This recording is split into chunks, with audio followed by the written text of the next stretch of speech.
The DuPont Company of Wilmington, Delaware, makers of better things for better living through chemistry, presents the Cavalcade of America, starring Basil Rathbone.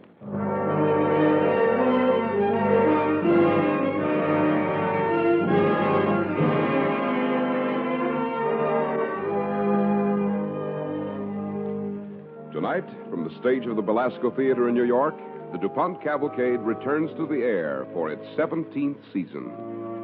Our play, Towards a New World, is the story of Joseph Priestley, one of the immortals of science. Our star, the distinguished actor of the stage and screen, Basil Rathbone. The time is the latter half of the 18th century. The place, a brewery near Leeds, England. I say, pardon me. What's that? Reverend Joseph Priestley, the minister. I'm looking for him. It's a bit unseemly, but I was told I might find him here in this brewery. He's here, all right. How extraordinary. Well, do you think I might see him? Aye. See that vat yonder? The big one? Aye. See the fella leaning over into it? Yes. That's the minister. My word. What's he doing? Bubble collecting, like always. Bubble collecting? Extraordinary. I fished him out of the mash twice last week. Really? Getting to the point where we spend more time lifting the minister out of the mash than we do brewing beer. Well, thank you. Will it be all right if I go over there? Aye, but be careful. Don't you be falling in. Oh, I'll be careful.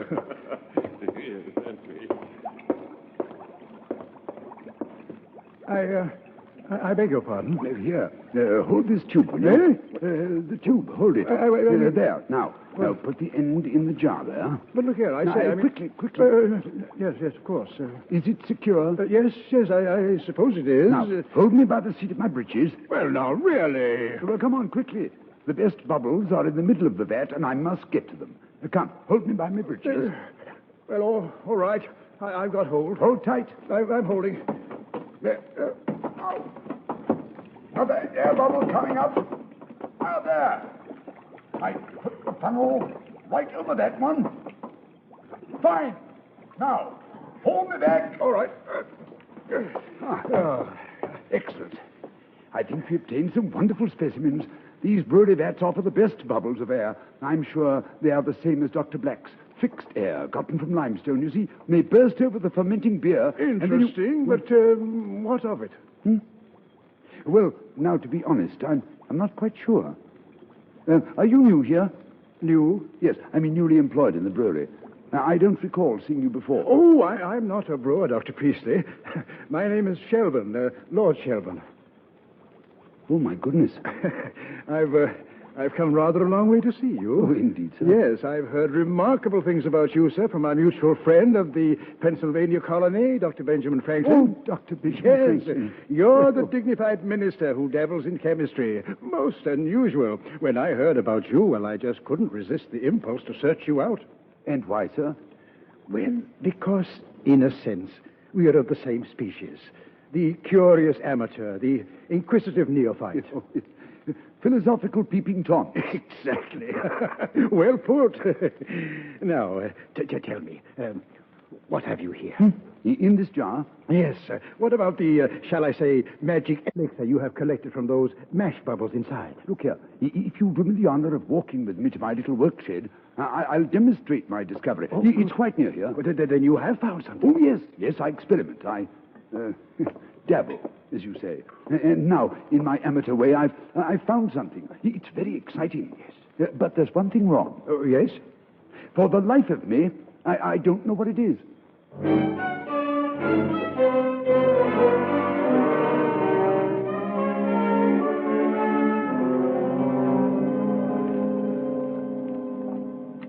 Now, come over here, my lord. Certainly. Here. Now, here in this jar, I have some of this peculiar air. Yes. I have a tube from this jar into this next jar that is half filled with water in this pneumatic trough that I've devised. Now, I'll put a little pressure on the air. See what happens. The air is passing from the bell jar to the water. Yes. Now, let me pour a little of it for you to drink. Drink? Yes, well, why not? It has the taste of seltzer water. Come on, taste it. Well, now Well, it won't do you any harm. Look, I'll drink it myself. Ah, there. Now, you, just one draught. Well, why not? All right, let me have the tumbler. Why, I say, it's delicious. You see, some people travel all the way to Seltzer on the continent to drink the waters of the mineral springs. I go no further than the laboratory. But what produces the taste? Oh, this air is held trapped by the water. What causes the phenomenon, I can't say. But the result is tasty, if nothing else. Fascinating. Tell me, you don't just come upon these phenomena so easily. You must have had excellent training in natural philosophy. No, none at all. No? No, Franklin was right. The minister who dabbles in chemistry. A hobby, that's all. But what aroused your interest? Well, my lord, originally it was a series of lectures I attended while teaching at Warrington Academy. Then, by lucky accident, I met Dr. Franklin in London. He inspired me to investigate electricity. But I found my main interest lay in the nature of air. What is it? What is its mystery? And so I dabble. Dabble? Oh, nonsense. Dr. Priestley, I think your findings here are worthy of note. I'm delighted Franklin spoke to me about you. This work deserves to be brought to the attention of the Royal Society in London. And with your permission, I'll see that body grants you a formal audience. Oh, come, my lord, I hardly think... Oh, I'll hear no arguments. I mean... Yes? Joseph, it's supper time. Oh, it's Mary, my wife. Oh. Come in, Mary, please. In there, with all those vile odors, I should say not. Mary, dear, we have a visitor. Oh? My lord, may I present my wife? Mary, this is Lord Shelburne. Lord Shelburne? Why, we're honored, sir. I'm honored to be here. You have a gifted man for a husband, Mrs. Priestley. Thank you, my lord. Would you like some tea? Some biscuits? No. This is not a formal call. Just dropped in to make my eyes believe what my ears have heard. Oh. Yes, and now I must be getting along. Dr. Priestley, you will write me as soon as it's convenient for you to appear before the Royal Society? I'll think about it. Oh, no, don't think about it. Just pack your kit and come to London.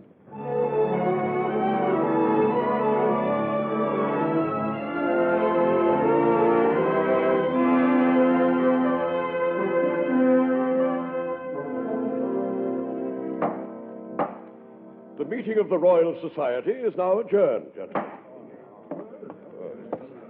May I congratulate you, Dr. Priestley? And may I, too, sir. Thank you very much indeed. Priestley. Dr. Priestley. Dr. Franklin, well, what a wonderful pleasure seeing you again, sir. I came in a trifle late and sat in the back rows, but I saw everything. It was a superb demonstration, Priestley. Wonderful. I shook all the time. Oh, you couldn't tell it at all. This is the most rewarding experience I've had since I've come to London. Everything I've done here in England for the cause of the American colonies seems to be ending in failure. No, I don't believe that. I don't believe that a righteous cause can ever fail. Well, that may be true in theology. Alas, would it were true of everything else. But enough of my troubles. This is your night. Your triumph. Oh, thank you, sir, thank you. And what is next? What black cavern of the unknown will you crawl into next? I'm afraid there will be no more caverns. This is the end. The end? You know, a good end, I suppose, but definitely the very end. My duties as a minister are crowding more and more upon me. I can't spare myself the luxury of a hobby any longer. Oh, nonsense, Priestley. It's not a question of excluding one worthy pursuit for another. Man has time for many pursuits. Cultivate this habit, my dear sir. You've begun well indeed. Too well to stop at this stage. No, sir. Your experiments on the nature of air are far too important to halt. I have no choice. None whatsoever. I have neglected my family. Priestley and Dr. Franklin. Ah, Lord Shelburne. I come with the most tremendous news. Oh, I have a passing reputation as a journalist. Well, let me hear it. I've been doing a neat bit of eavesdropping. The awards committee of the society here has been in a little huddle, and listen to this, Priestley. They are going to award you the Copley Medal for your discovery of effervescent water. The Copley Medal? The very highest honor of the Royal Society. Oh, yes. I'm deeply touched. Well, I'll venture a prophecy. Before you are much older, you'll be collecting medals and honors as some people collect old buttons and snuff boxes. Oh, my dear So, if you choose to regard your experiments as dabbling, why, sir, my advice to you is to keep right on dabbling. There's no doubt of it. You're on the threshold of a magnificent career, Dr. Priestley. Oh, the good doctor denies the fact, Lord Shelburne. Denies I'm sorry, my lord, but I can't go any further with my experiments. You saw for yourself. Working in a brewery, my meager equipment, that tiny workshed, well, maybe I should spend less time on this hobby. Heaven knows I can't afford it. But I will not hear of it. I just refuse to hear of it. Well, I have no choice, sir. But you do have a choice. I make you a choice. I offer you my home. Your home? You will come to my manor at Cannes. I'll give you everything you need. Apparatus, books, time, a place to experiment. I'll provide you with an income suitable for all your private needs. And now, sir, you have a choice. Oh, my lord. Let me make that choice for you, Priestley. Accept. In the name of science and the never-ending search for knowledge. Accept. Very well. My lord, I am very grateful and exceedingly happy. I will come and work in your home.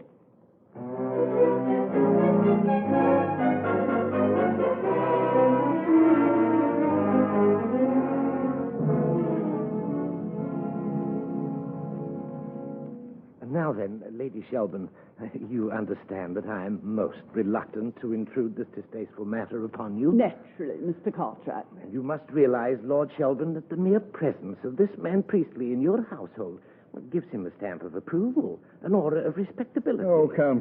Get to the point. Well, my lord, what I mean is this. The townspeople are uneasy. There's a feeling that no possible good can come from Priestley's excursions into witchcraft and sorcery. What rot. Ah, but it has also come to the attention of certain quarters that he expresses himself, well, far too freely in religious and political matters. Dr. Priestley is employed by me, if you must know, as a librarian, and to conduct certain chemical experiments we both find extremely provocative. Obviously, as a dissenting minister, he must express his convictions, and his political views are his own affair. Mr. Cartwright, thank you for coming. You may rest assured that this matter will be considered by Lord Shelburne and myself. Well, thank you, Lady Shelburne. My lord, I bid you good day. Stupid person. We will have an end to it, William, immediately. You will see that your friend Priestley is off these premises by the end of the week. Now, Sophia, let's not be ridiculous. Priestley is harming no one. As a matter of fact, he's bringing us a great deal of honor. His discoveries in pneumatic chemistry are the talk of London. The Royal Society considers him one of the country's outstanding natural philosophers. And I consider him an undesirable employee. Why, the smells alone that are constantly emanating from that workshop are such a nuisance as no reasonable person could be expected to tolerate. Well, we'll talk about this some other time. We will talk about it now and for the last time, William. Either Priestley and his vile-smelling collection of bottles leave, or I leave. What do you mean, I was just thinking, Sophia, it's an interesting choice.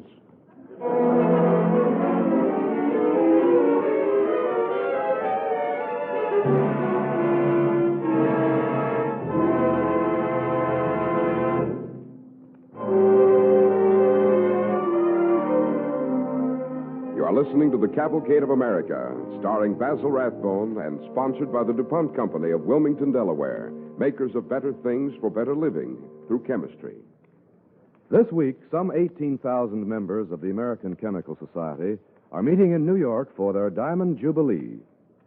In honor of this occasion, the DuPont Company has installed an informative exhibit on the main floor of New York's Pennsylvania Railroad Station. This exhibit offers you an exciting glimpse of chemistry's part in providing you with better homes, clothes, food, transportation, health, and recreation. The DuPont exhibit will remain in New York until next Monday. Beginning September 13th, it will be on display in Union Station, Washington, D.C., for the meetings of an international chemical society. So if you are in New York this week or in Washington between September 13th and 23rd, we invite you to visit the DuPont exhibit of better things for better living through chemistry.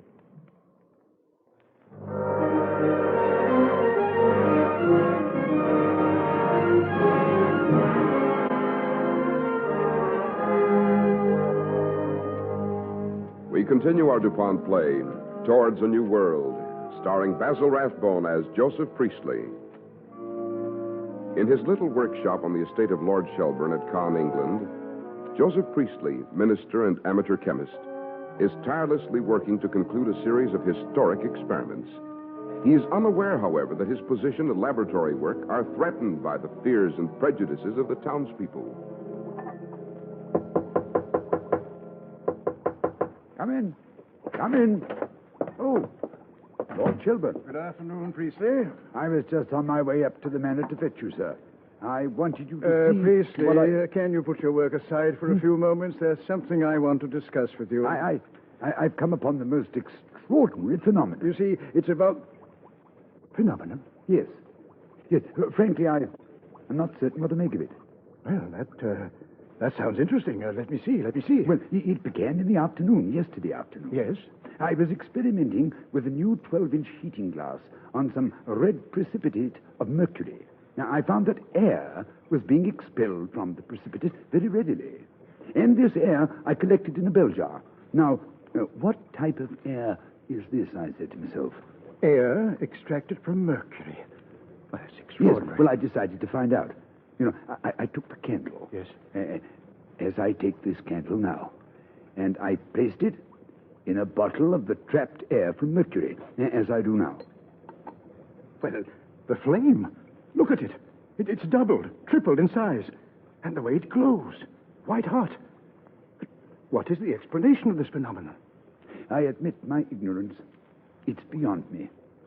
But it concerns the nature of air. In what way? Well, I don't exactly know, but what I should really like to do is to bring this to the attention of some great chemist who could explain all this to me.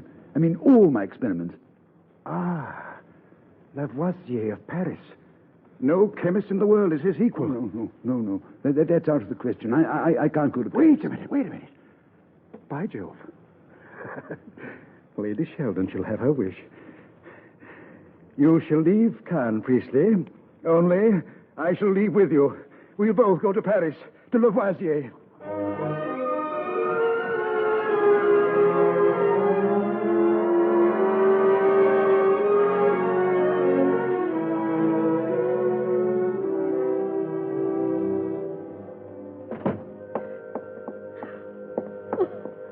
Oh, Mary, my dear, what's the matter? Oh, no, nothing, dear. Oh, come now. Why the tears? It's nothing. Oh, tell me, please. It was silly, but... Oh, Joseph, it hurt me so deeply. What did? I was shopping at the market, and some people...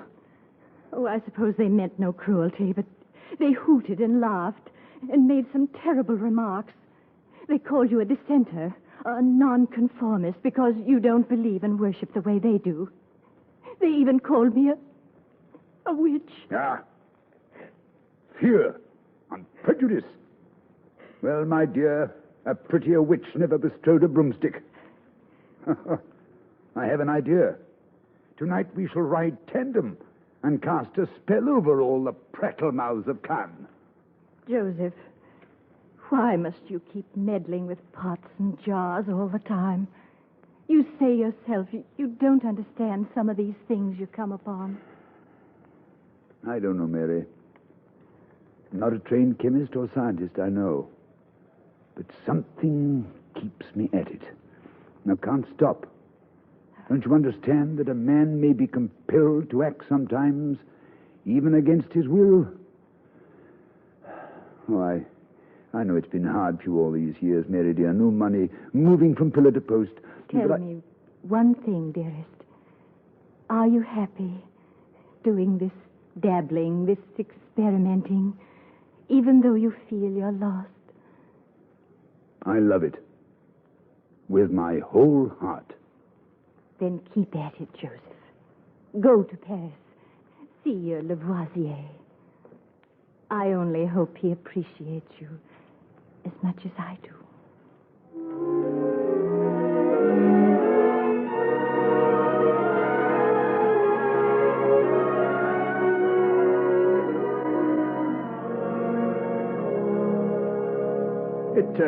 It's kind of you to see us, Monsieur Lavoisier.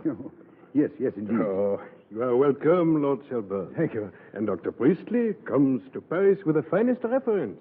The name Benjamin Franklin. A good man. A great man.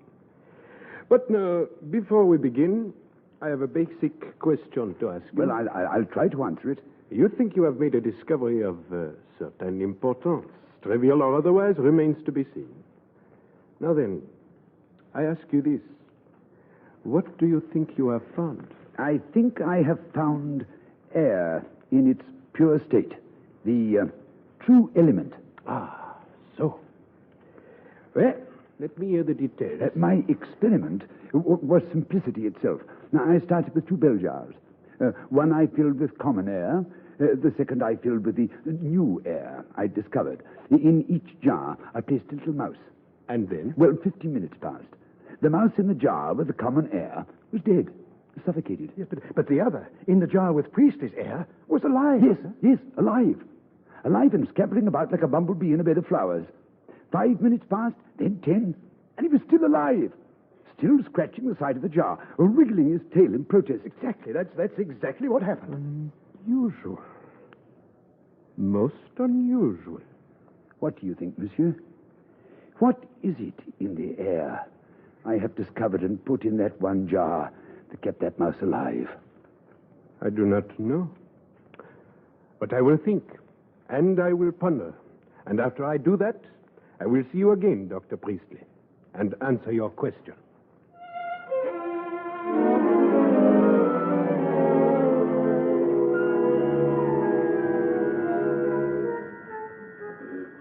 And here, gentlemen, are my conclusions.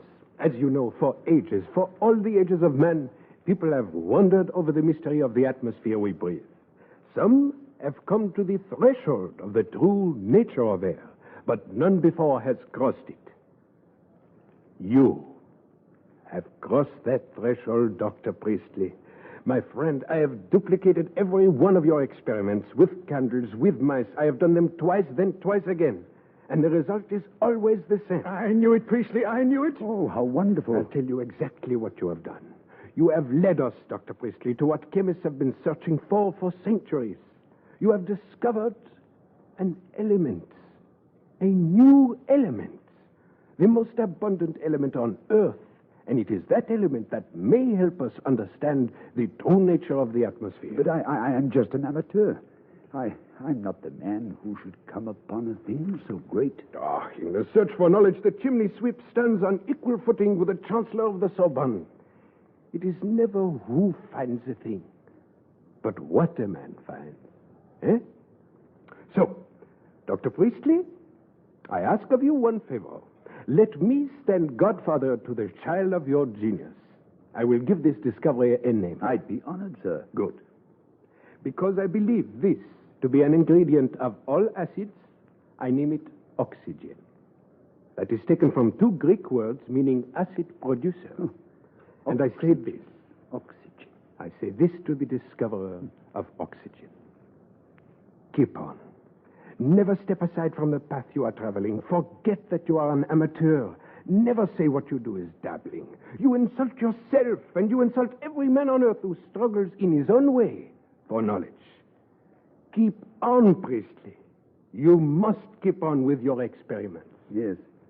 There was a time when I thought it was a matter of choice. But I was wrong, of course. Life is not divisible, nor is its labor. It is a unity, an element in a sense, like oxygen. Oxygen. Monsieur Lavoisier, it has a most pleasant sound.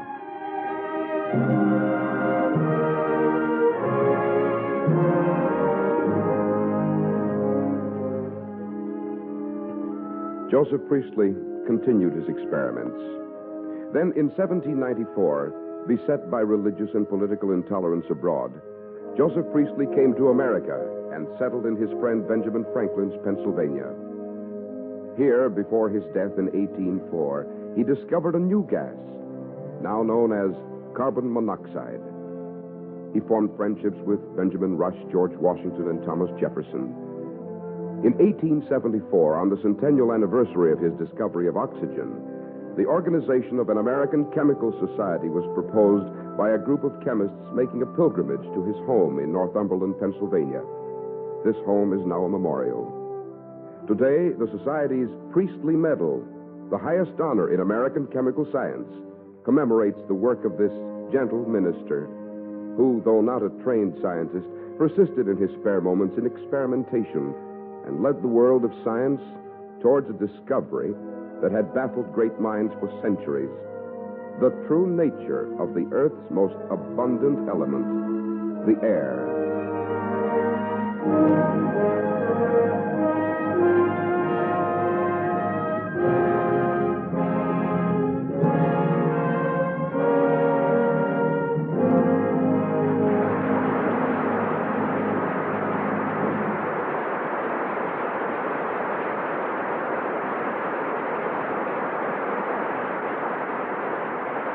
Thanks to Basil Rathbone and the Cavalcade players for tonight's DuPont play, Towards a New World.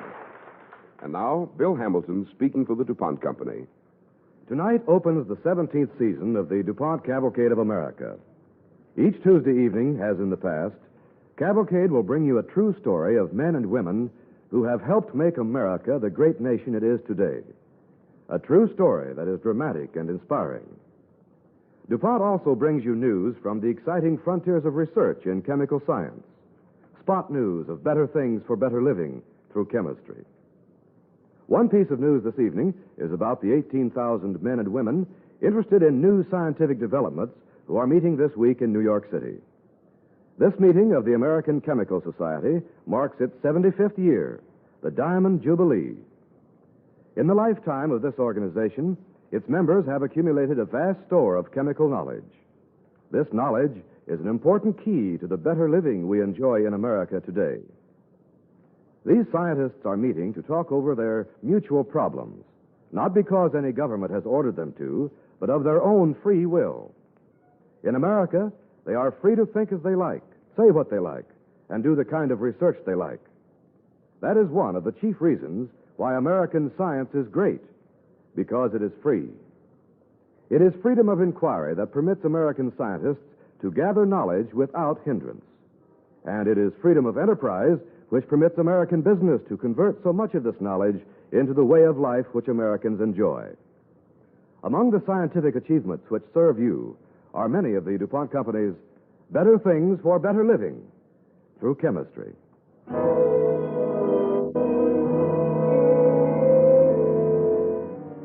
Next week, the DuPont Cavalcade will present two stars, Lorraine Day and Thomas Mitchell. Our play, No One Is Alone, is the story of how a human derelict was restored to dignity by the faith of a woman. Be sure to join us.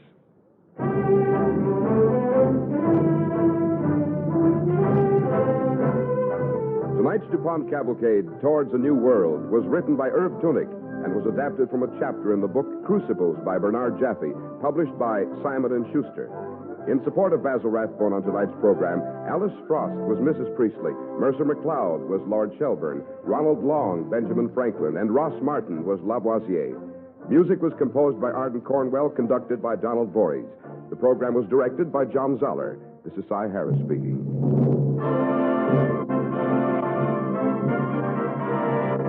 Don't forget, next week, our stars, Thomas Mitchell and Lorraine Day.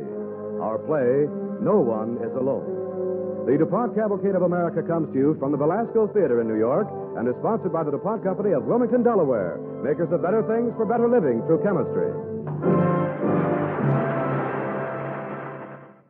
Now, hear Brian Donlevy and his dangerous assignment on NBC.